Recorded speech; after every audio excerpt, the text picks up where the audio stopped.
समझ लीजिए, सवाल में दे रखा है आपको कि ए और बी साझेदार हैं, लाभों और हानियों को बांटते हैं 2:1 में। आपको इनके पूंजी शेयर दिए हुए हैं प्रारंभिक 1 अप्रैल 2018 को एक पूंजी शेयर दे रखे 1 लाख रुपए का, बी का 2 लाख रुपए का। 1 जुलाई को ए द्वारा 20,000 रुपए की पूंजी और लगाई गई है और 1 अक्टूबर को 50,000 रुपए की पूंजी बी द्वारा निकाली गई है। इसके अलावा इनके आहरण दिए हुए प्रश्न में ए ने आहरण किया है 2,000 रुपए हर महीने के प्रारंभ में, प्रत्येक महीने के प्रारंभ में ये 2,000 रुपए का आहरण कर रहा है और बी कर रहा है प्रत्येक 3 महीने के अंत में 5,000 रुपए का आहरण।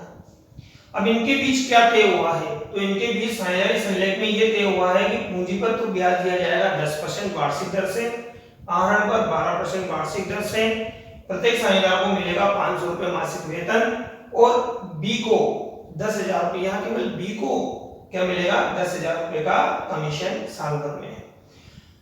आगे प्रश्न बोला कि उपरोक्त समायोजित करने से पूर्व 31 मार्च 2019 को समाप्त वर्ष में 1 लाख रुपए का शुद्ध लाभ हुआ हो, लाभ हानि नियोजन खाता तैयार करें। तो आपको शुद्ध लाभ दे रखा है, शुद्ध लाभ दे रखा है, इसका मतलब प्रॉफिट एंड लॉस अकाउंट तैयार किया जा चुका है। तो अब आपको इसके बाद का खाता यानी कि तैयार करना पड़ेगा लाभ हानि नियोजन खाता, profit and loss appropriation account. तो देखते हैं उसको बनाते हैं अपन। तो यहां हम उसको तैयार करते हैं, देखिए आप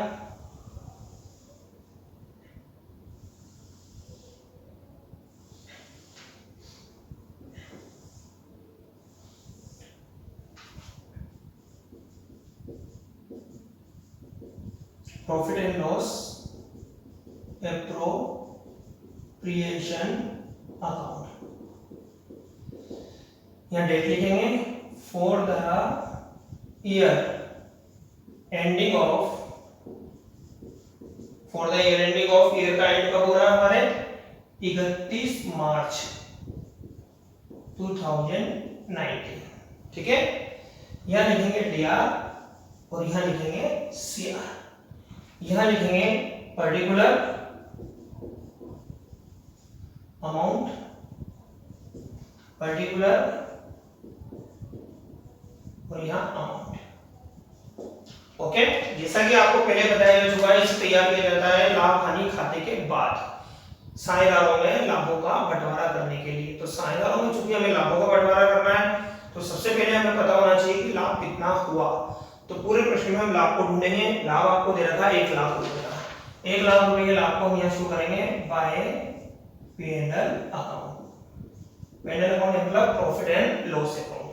तो 1 लाख रुपए का हमें यहाँ पर ये लाभ हुआ है, 1 लाख रुपए का लाभ हम यहाँ लिख देंगे, ठीक है। अब हमें देना है साझेदारों को पूंजी पर ब्याज, आहरण पर ब्याज, वेतन, कमीशन, बोनस। तो जैसा मैंने बताया आपको कि इनमें से कुछ भी आप पहले दे सकते हो। आपकी इच्छा हो वेतन देने की तो वेतन दे सकते हो, आपकी इच्छा है कमीशन देने की तो पहले कमीशन दे सकते हो, बाद में पूंजी पर ब्याज दे सकते हो, ठीक है। तो साझेदारों को जो भी चीज देनी है, पूंजी पर ब्याज, वेतन, कमीशन, बोनस को इधर देनी है, आहरण पर ब्याज इधर लेना है। तो आपके जमे जो वर्क आप पहले कर सकते हो। तो ठीक है, हम लेते हैं सबसे पहले पूंजी पर ब्याज। यहां लिखते हैं अपन बाय इंटरेस्ट ऑन कैपिटल। पूंजी पर ब्याज दिया जाएगा ए और बी दोनों साझेदारों को, क्योंकि दोनों पूंजी लगा रखी है।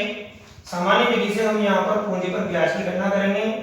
पूंजी पर ब्याज की गणना कर लेते हैं। यहाँ पर सबसे पहले करेंगे ए के पूंजी पर ब्याज की गणना। ए का पूंजी है 1 लाख रुपए की प्रारंभिक पूंजी है, इस पर हमें 10% से ब्याज देना है 12 महीने का। बी की जो पूंजी है वो है इसने 20,000 रुपए की पूंजी और लगा रखी है, इसकी लगाई हुई पूंजी पर इसको और ब्याज देंगे अपन 10% से। कब लगाई गई है 1 जुलाई को। तो 1 जुलाई से खाते बंद करने की तिथि 31 मार्च से 1 जुलाई से 31 मार्च 2 महीने का हम ब्याज देंगे 9/12। इसको कैलकुलेट करेंगे तो ये आएगा 10,000 रुपए और इसको कैलकुलेट करेंगे 3 बार 4 बार 4 चला जाएगा 5 बार 5 3 1500 रुपए। तो इस तरह से टोटल ब्याज आएगा 11,500 रुपए। ये 11,500 रुपए का ब्याज हम यहाँ पे शो करते हैं, ठीक है। ऐसे हम बी की पूंजी पर ब्याज लगाएंगे। बी की पूंजी देखिए कितने की 2 लाख रुपए की है, तो 2 लाख रुपए पर ब्याज की गणना करेंगे 10% से और 12 महीने के लिए, तो ये होगा 20,000। इसके बाद इसने पूंजी निकाली है 50,000 रुपए की। 50,000 रुपए की पूंजी पर ब्याज लगाएंगे 10% से, इसके द्वारा 1 अक्टूबर को पूंजी निकाली गई है। 1 अक्टूबर से खाते बंद करने की तिथि है 31 मार्च, होते हैं 6 महीने। तो 6 महीने का ब्याज इसका काट लिया जाएगा। तो यहाँ पे 6 से कटेगा 2 बार, 2 से कटेगा 25 बार, तो ये 2500 रुपए का ब्याज होगा। 20,000 में हम 2500 लेस कर देंगे तो ये होगा 17,500 रुपए। तो ये 17,500 रुपए का ब्याज हम यहाँ पर लिख देंगे। ठीक है, इसका टोटल लगाएंगे। इसका टोटल जो होगा वो होगा 5 10 का 0 हासिल का 1 7 और 1 8 और 1 9 और 2 29,000 रुपए का टोटल ब्याज बनेगा। ओके, इसके बाद हम निकालते हैं आहरण पर ब्याज। आहरण पर आपको 12% ब्याज लेना है। आहरण पे ब्याज व्यापारी की इनकम होती है, व्यापारी की इनकम होती है तो उसको यहाँ शो करेंगे bye interest on drawings, interest on drawings के नाम से। ठीक है, प्रश्न कहेगा तभी आपको आहरण पर ब्याज देना है। जैसे इस प्रश्न में कह रखा है 12% ब्याज देना है।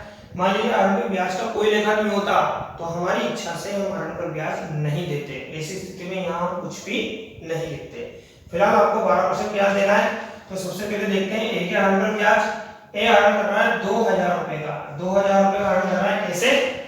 हर महीने के प्रारंभ में।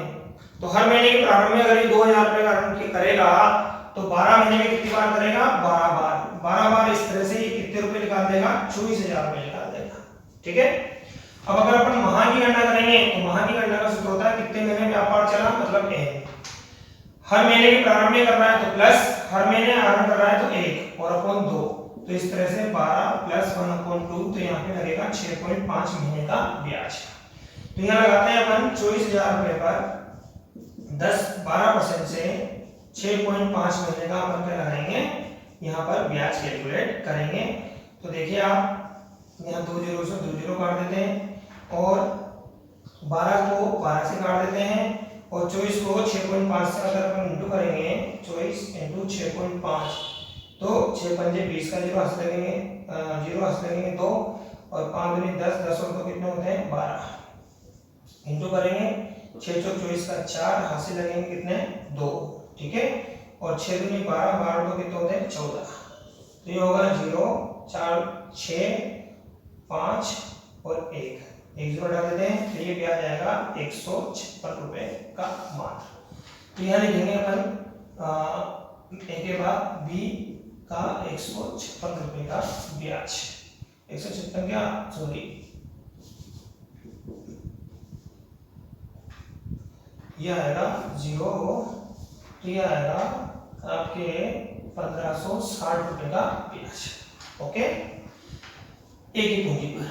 इसी तरह से बी की पूंजी पर ब्याज की गणना करते हैं। तो बी की पूंजी देखो कितनी है, बी के आहरण पर ब्याज की गणना करते हैं। बी के आहरण आपको दे रखे हैं प्रश्न में। बी प्रत्येक 3 माह के अंत में 5,000 रुपए का आहरण करेगा, प्रत्येक 3 माह के अंत में। तो 5,000 रुपए का आहरण करेगा 3 महीने के अंत में, तो 12 महीने में कितनी बार करेगा? 4 बार। 4 बार कितने रुपए का? 20,000 रुपए का आहरण करेगा। और आप माह की गणना कर लेते हैं। तो माह की गणना का सूत्र होगा n - 3/2। तो 12 - 3/2 करेंगे तो ये आएगा आपके 4.5।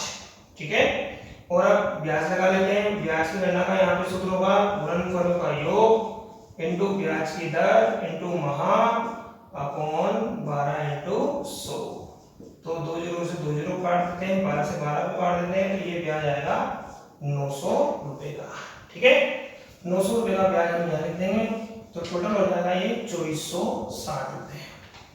ठीक है, इसके बाद साझेदारों को कह रहा है वेतन देने के लिए कि प्रत्येक साझेदारों को 500 रुपए मासिक वेतन दे होगा।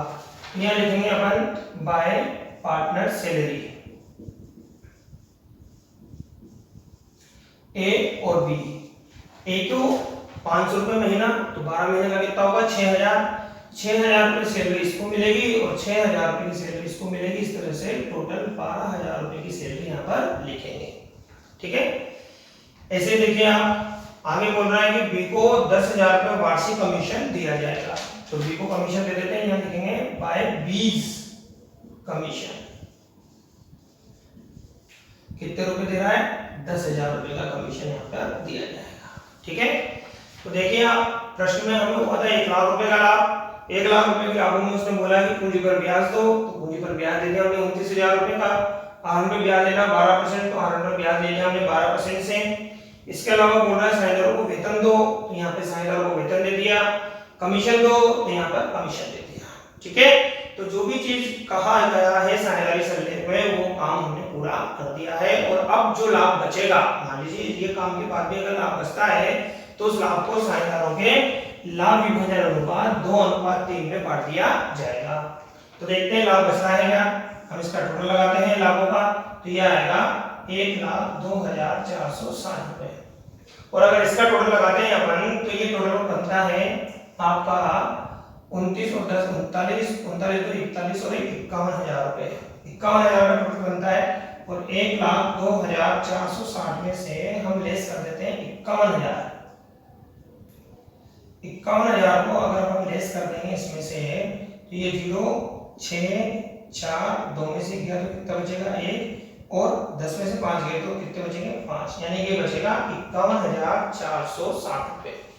तो 51,460 रुपए का जो लाभ बच रहा है उसे इस तरफ लिखेंगे और इस तरह से खाता बंद कर देंगे कितने से 1,02,460 रुपए से।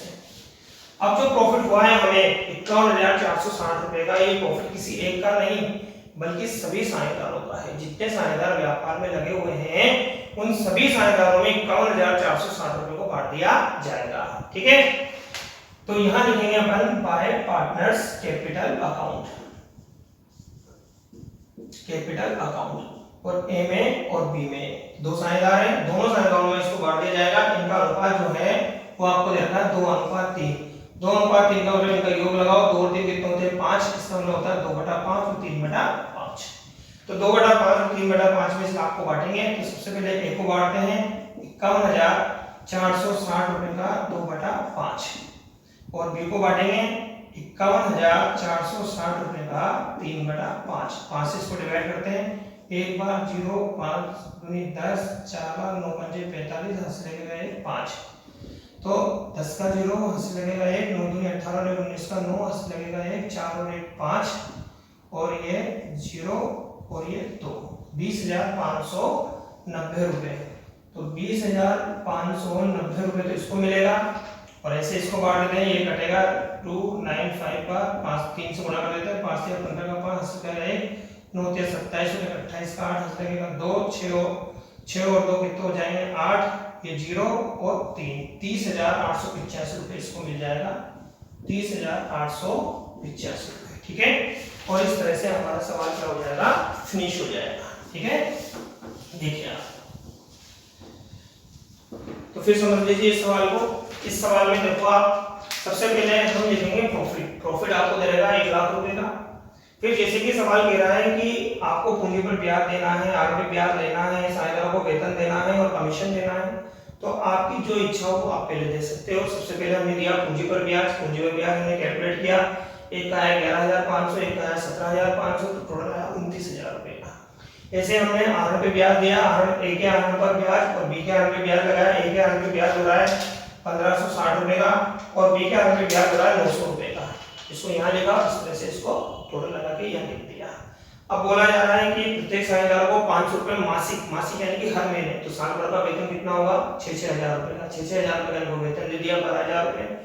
ऐसे बी को बोल रहा है 10,000 रुपए वार्षिक कमीशन दिया जाएगा, तो 10,000 रुपए वार्षिक कमीशन हम यहाँ पर दे देते हैं। ठीक है, और अब जबकि पूरा सवाल कंप्लीट हो चुका है उसके बाद हम बैलेंस निकालते हैं। बैलेंस कैसे निकालेंगे, टोटल लगाएंगे हम शेयर पक्ष का, तो 1 लाख और 2,460 कितने हो जाएंगे, 1,02,460 रुपए हो जाएंगे।